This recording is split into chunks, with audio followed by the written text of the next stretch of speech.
Кейін оны секен біліп, жылап талап. Мама, білесің бе, кеше мені тәрбиеші апай ұрды. Жоқ, сен істемедің.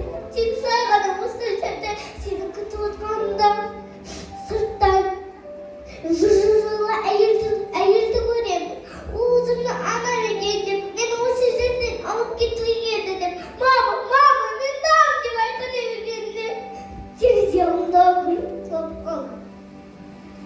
Оны тәрбиеші апай көріп қалмасын деп, тез жинай бергенде тәрбиеші апай келіп көріп қалды. Апай, кешіріңізші, байқамай қалдым демедім. Мені одан сайын ұрды, мама.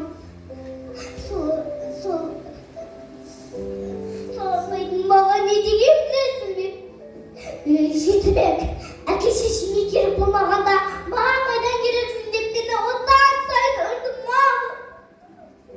Сол ұрғаннан мына жер көгеріп алып барады,